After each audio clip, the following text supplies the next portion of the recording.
del programa de segunda especialidad de la Facultad de Ciencias de la Educación. Mi nombre es Fabiola Talavera Mendoza y el curso que vamos a desarrollar es las estrategias de enseñanza de aprendizaje para el área de matemática.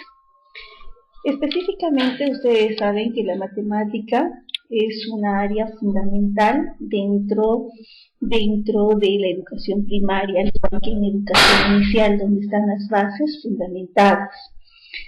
Para empezar, nosotros podemos decir que la matemática es una ciencia formal, y esta ciencia formal, como podemos señalar, es muy importante porque dentro de la matemática nosotros vamos a desarrollar varios aspectos, varios niveles, varios procesos que muchas veces los profesores obviamos y no los podemos trabajar. Cuando nosotros vamos a desarrollar el área de matemática, muchas veces decimos, ¿para qué enseñamos matemática? Entonces nosotros enseñamos matemática para entender el mundo y desenvolvernos en él, para poder comunicarnos con los demás, para poder plantear y resolver problemas y para desarrollar un pensamiento lógico. La matemática nos sirve sobre todo para poder resolver problemas, ese es el fin último de la matemática. Y también para poder comunicarnos, por ejemplo, cuando salimos a la calle y alguien nos pregunta ¿dónde queda la Plaza de Armas? Generalmente lo que decimos, bueno, siga derechito y aquícito nomás queda la Plaza de Armas. Entonces no estamos usando un lenguaje matemático. Se supone que vamos a utilizar un lenguaje matemático cuando vamos a decir que camine 2 cuadras hacia la derecha, luego de 1 cuadra a la izquierda, y ahí está la Plaza de Armas, en relación a donde yo me encuentre o la persona que me está preguntando. Entonces ahí estamos utilizando la comunicación matemática. Ahora, la enseñanza y aprendizaje escolar de la matemática. En la matemática nosotros desarrollamos procesos de pensamientos y estos procesos de pensamientos nos llevan a desarrollar capacidades y actitudes. Ahora, cuando yo voy a desarrollar en una sesión de aprendizaje las capacidades y actitudes, se supone que yo voy a trabajar con mis alumnos diversos contenidos matemáticos, donde yo voy a trabajar, digamos, con bloques lógicos, con material 10, con las reglitas de Crucinier, para que ellos puedan deconstruir y construir conocimientos matemáticos. Por ejemplo, si le doy la regleta 5, entonces el niño tiene que comprender que de repente si yo uno la regleta 3 más la regleta 2 me da 5. Entonces estoy realizando un proceso matemático para la noción de número. Igualito, estos procesos matemáticos me tienen que servir ¿para qué? Para aplicar estos conocimientos matemáticos en la vida diaria, para que el alumno pueda realizar adiciones con mucho mayor facilidad. También nosotros podemos ver nosotros también que la enseñanza de la matemática es muy importante que nosotros podamos conocer los propósitos de la matemática, como el valor formativo, el valor instrumental y el valor social. El valor formativo radica en la forma de razonamiento, donde yo tengo que dar a mi alumno posibilidades o estrategias donde este alumno pueda explorar, conjeturar, interpretar, explicar, representar, pueda predecir. Cuando yo hablo del valor instrumental, es que el alumno pueda utilizar o pueda tener herramientas necesarias para poder resolver problemas. Hay infinidad de estrategias para poder resolver problemas, como tenemos, por ejemplo, el método de Polya, ¿no? Donde tenemos el primer nivel, donde es comprender el problema, luego donde yo tengo que determinar qué tipo de problema es, ejecutar el plan y luego tengo que verificar el plan. También nosotros dentro de la educación primaria tenemos los problemas PAE, donde tenemos los problemas del enunciado verbal, los aditivos, los multiplicativos, los de la división, que me sirven paulatinamente, de acuerdo a la edad del niño, para poder resolver con ellos diferentes estrategias de enseñanza-aprendizaje para que ellos puedan comprender y puedan resolver el problema. Y cuando yo hablo del valor social de los propósitos de la enseñanza de la matemática, me refiero al medio de comunicación, cómo nosotros utilizamos los contenidos matemáticos para poder comunicarnos, para poder expresar y para poder señalar cómo pude resolver ese problema. Así como yo tengo los propósitos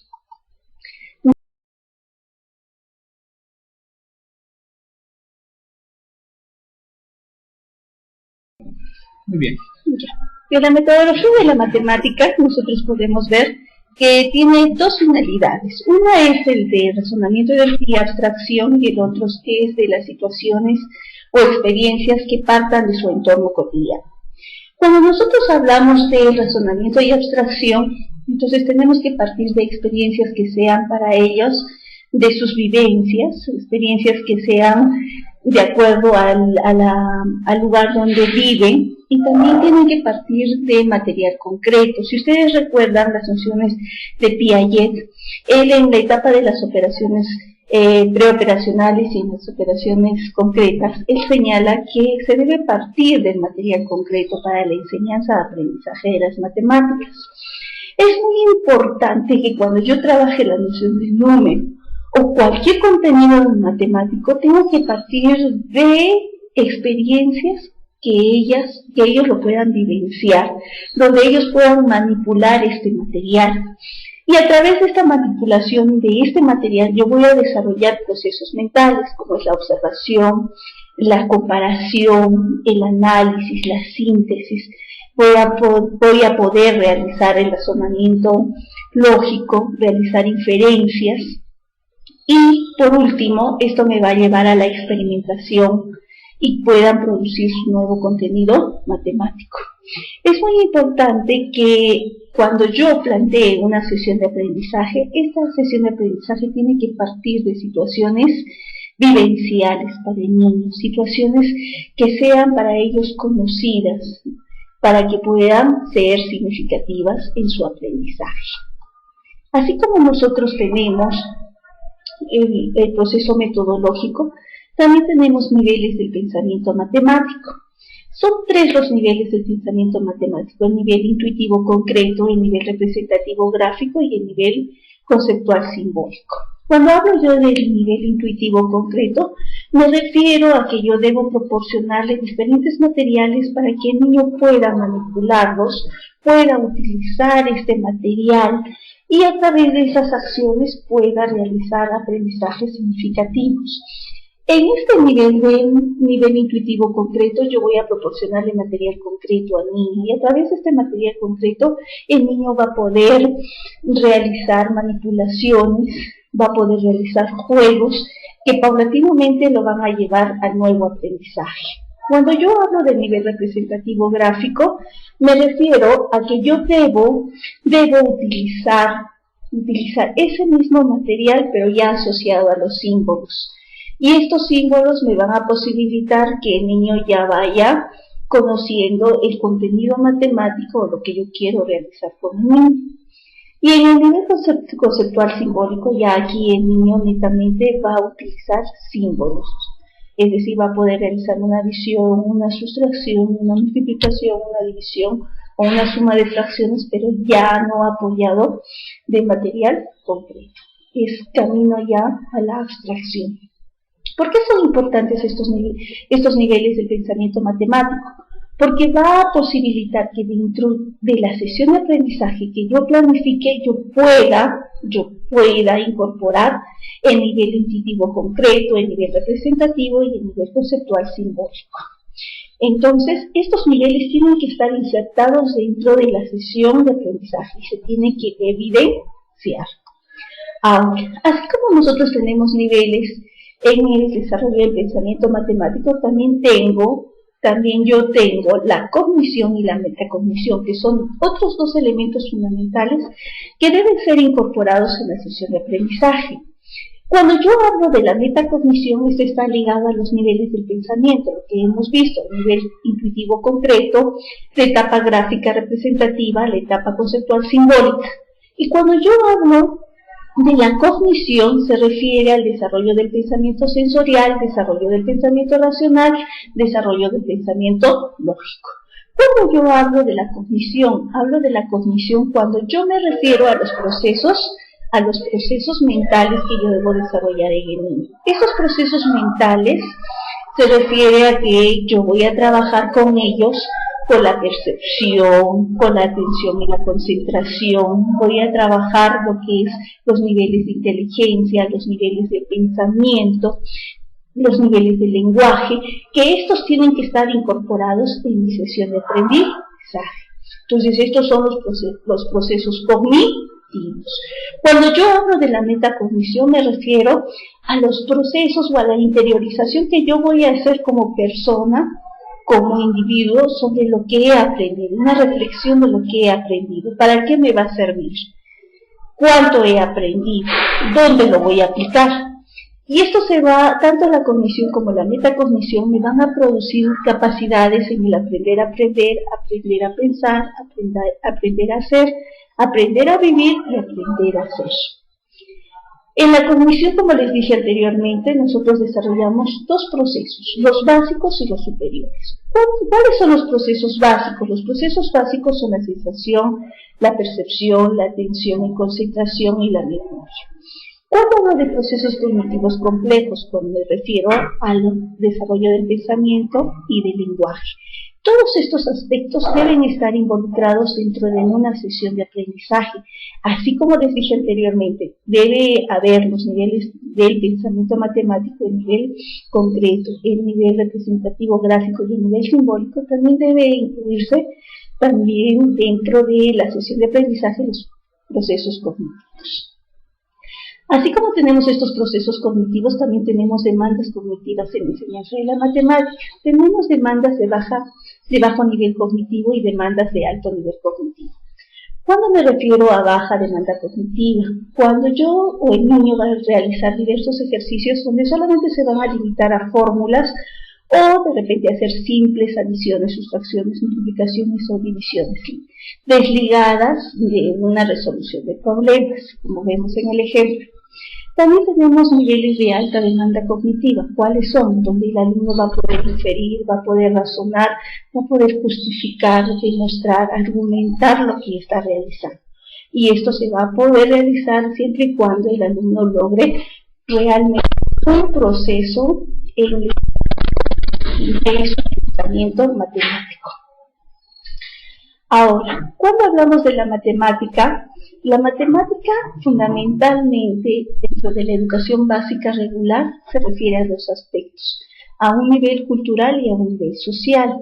En este nivel cultural y social es donde el alumno se va a desenvolver. Para ello es muy importante que este proceso sea en forma gradual, en forma de espiral, donde parta siempre de sus vivencias y de la manipulación del material para lograr las abstracciones. Por eso decimos que tenemos que lograr la matematización en la matemática. Es muy importante también que nosotros, dentro del proceso metodológico de la enseñanza de la matemática, tengamos en cuenta la evidenciación, la manipulación, la abstracción, la representación gráfica y simbólica. Esto está muy ligado a los niveles de pensamiento matemático. Luego tenemos las capacidades que nosotros desarrollamos en el área de matemática, razonamiento y demostración, comunicación matemática y la resolución de problemas. En el razonamiento y demostración, como les dije anteriormente, en lo que se refiere a lo que es la alta demanda cognitiva, aquí debemos lograr que el alumno pueda desarrollar procesos donde el alumno pueda razonar, pueda argumentar, pueda justificar lo que está haciendo. En la comunicación matemática es utilizar un lenguaje matemático. Y en la resolución de problemas basarnos en que tenemos que utilizar diversas estrategias para que el alumno logre desarrollar diferentes procesos para poder solucionarlos. Luego, también así como tenemos capacidades, tenemos los organizadores del área de matemáticas, que son 3: número, relación y operaciones, geometría y medición y estadística. Como podemos ver, en número, relaciones y operaciones tenemos el conocimiento del número, los sistemas de numeración, operaciones con ellas, las operaciones combinadas y la resolución de problemas. Luego tenemos el segundo organizador, geometría y medición, donde tenemos el trabajo para realizar mediciones, para poder realizar, conocer áreas y perímetros de las figuras y también poder realizar otros tipos de ejercicios. En estadística tenemos el recojo y organización de datos, la representación e interpretación de tablas y también elementos básicos para empezar las probabilidades. En lo que se refiere al número, que es nuestro segundo capítulo, en este capítulo es muy importante partir de las nociones básicas que son fundamentales, y dentro de estas nociones básicas tenemos el esquema corporal, la comparación, el espacio y tiempo, conjunto y cantidad, y las nociones de orden, que es la correspondencia, la clasificación, la seriación y las nociones de conservación y de cantidad. ¿Por qué son importantes estas dos nociones? Porque me permiten, cuando nosotros trabajemos bien estos contenidos que son básicos y elementales en el área de educación inicial, me van a permitir que yo pueda sentar las bases para empezar la noción de número. Generalmente los números, ¿para qué utilizamos? Los números utilizamos para medir, para ordenar, para codificar. Por ejemplo, para medir cuántos hay en una aula, para ordenar quién está primero, quién está segundo, quién está tercero, para codificar, por ejemplo, ustedes han visto las envolturas de los productos que consumimos, todos tienen un código, hasta nosotros tenemos un código a través de nuestro DNI. Ahora, para yo trabajar la adquisición de número, es fundamental que yo parta de las nociones de clasificación, que me van a llevar a trabajar con las nociones de cantidad, y también que el niño sepa lo que es las nociones de seriación, donde yo voy a trabajar la reversibilidad y la transitibilidad. Que esto me va a llevar a la noción de ordinal y también muy ligado a las nociones de conservación. Por lo tanto, para la enseñanza de número, yo debo tener en cuenta tres procesos elementales, tres nociones fundamentales: la clasificación, la correspondencia y las nociones de seriación. Ahora, para trabajar las nociones de clasificación, ¿qué es clasificar? Primero veamos. Clasificar es agrupar según una característica, o dos o tres, puede ser color, forma, tamaño. Entonces el niño paulatinamente, a medida de que va desarrollando todos estos procesos, tanto en el nivel inicial como primaria, va a pasar por tres niveles. El nivel 1, que es de las colecciones figurales, que va desde los 3 a 4 años, el nivel 2 de las colecciones no figurales, que van desde los 4 a 7 años, y el nivel 3, que es la clase lógica, de 7 a 11 años.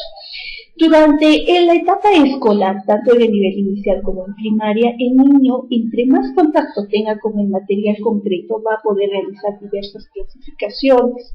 Por ejemplo, en la etapa de las colecciones figurales, el niño solamente forma una colección teniendo en cuenta algunas características. Puede ser solamente color, ¿no?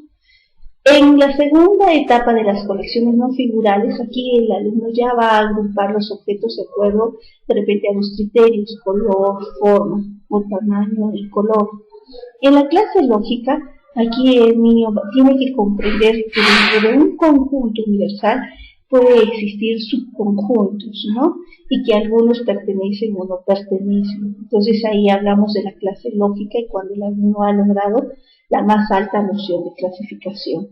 Podemos ver en esta imagen que este alumno ha clasificado los bloques lógicos de acuerdo a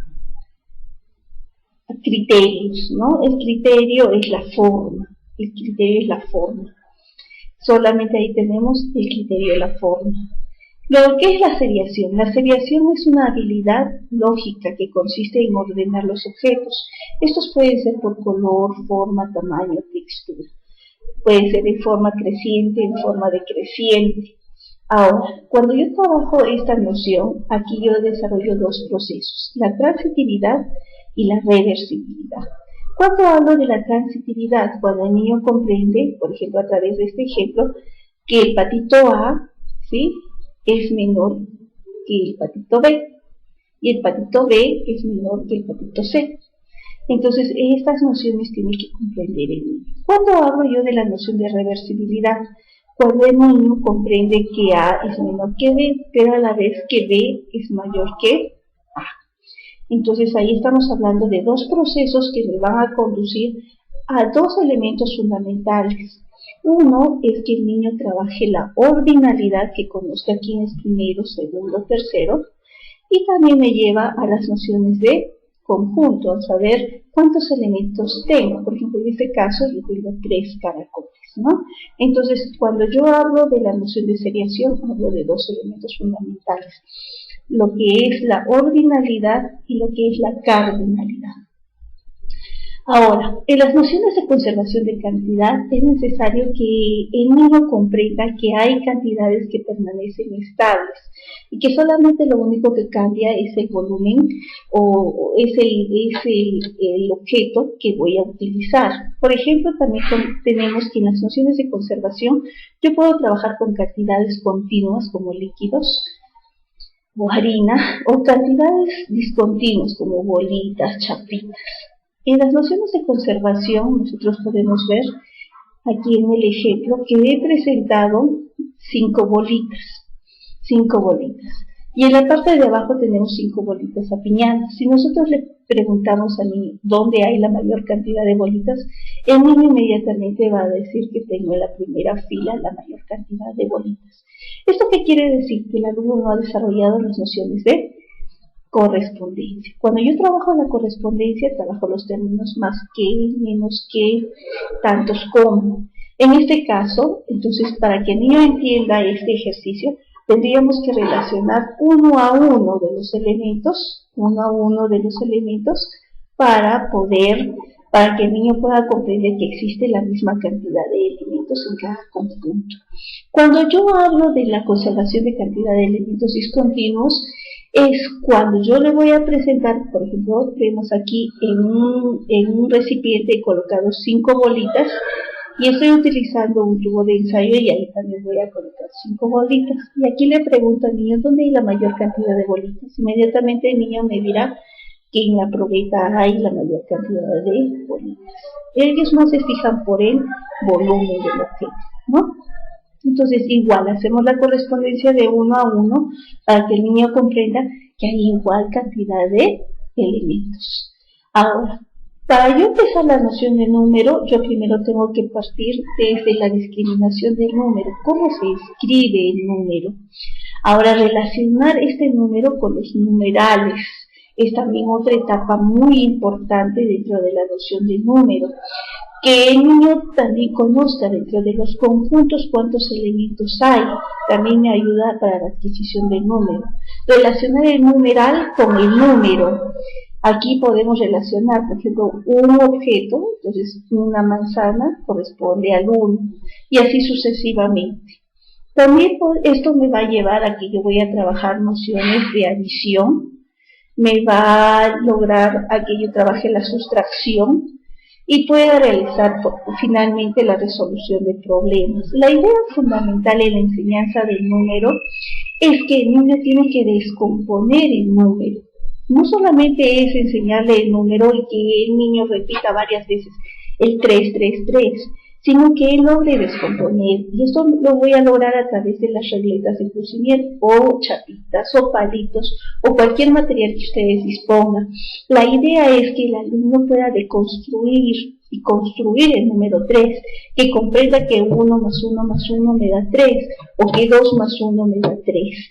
Y al realizar el trabajo del número 3, eso quiere decir que tengo que realizar todo un proceso metodológico para que el niño pueda comprender y llegar a las adiciones, sustracciones y finalmente a la resolución de problemas. Ahora, otro aspecto fundamental en la enseñanza del número, donde tenemos mayores equivocaciones, es en relación a que el alumno tiene problemas para reconocer las unidades y las decenas. Por ejemplo, acá tenemos algunos ejemplos de las pruebas F que han sido tomadas a los niños. El número 406 es igual a 4 centenas y 6 unidades, 4 centenas y 6 decenas, 4 decenas y 6 unidades. ¿Qué número es igual a 6 unidades y 8 decenas? Entonces tenemos la alternativa A, la alternativa B y la alternativa C. Generalmente los niños lo que han marcado, lo que marcan es la alternativa B, ¿no? Entonces totalmente equivocado. También tenemos otra pregunta. ¿Cuánto vale el 8 en el número 86? 8 unidades, 80 decenas, 80 unidades. Estos son generalmente los problemas más simples, pero para el niño son muy complicados. Entonces, aquí presentan bastantes errores los niños, ¿no? Por ejemplo, dificultades en la comprensión del valor de posición de los dígitos. El 136, el 6, ¿dónde está ubicado? En las unidades. Este 6 que está rodeado está ubicado en las decenas, correspondería a 60 unidades. Este 6 que está en el valor de las centenas equivale a 600 unidades. Estas son las dificultades que presentan los alumnos. También, por ejemplo, podemos ver algunas recomendaciones para trabajar en el tablero posicional que va a responder a las preguntas anteriores. Aquí podemos ver que nosotros podemos trabajar con los niños racis con posiciones en decenas y unidades, 3 decenas y 6 unidades. Otra forma, pues 6 unidades y 3 decenas. Vemos formas usuales, 3 decenas, 6 unidades, y la otra forma podría ser 30 unidades y 6 unidades, o 2 decenas y 16 unidades, 1 decena y 26 unidades, que estaría en forma correcta. En la descomposición en sumandos tengo 30 más 6, donde yo puedo sumar 20 más 16, 10 más 26 o 18 más 18, que me va a dar 36. Son diversas posibilidades, pero esto yo lo voy a lograr a través del cálculo mental. La representación en el tablero posicional, tenemos ahí el tablero posicional de la forma más usual o también otra forma, y esto lo podemos graficar a través del material que es un elemento indispensable para la enseñanza de la decena. Ahora, y centena también, ¿no? También podemos ver aquí otras estrategias que me pueden servir. Mi estrategia 1, donde yo voy a utilizar mi tablero posicional y voy a señalar 6 decenas, que es igual a decir 60 unidades. O puedo descomponer el número 64 en 6 decenas y 4 unidades, donde tengo 60 unidades para que el alumno pueda comprender. Y la tercera estrategia, que 6 decenas es igual a 60 unidades y 4 unidades. Son diversas estrategias que podemos utilizar para la noción de número y que sería bueno que ustedes puedan aplicarlas en el proceso de enseñanza-aprendizaje. Bueno, hasta aquí mi participación. Muchísimas gracias. Espero que lean el texto del capítulo 1 y 2 y lo puedan comprender, lo puedan interiorizar y analizar, y ya nos vemos para el tercer y cuarto capítulo. Muchísimas gracias.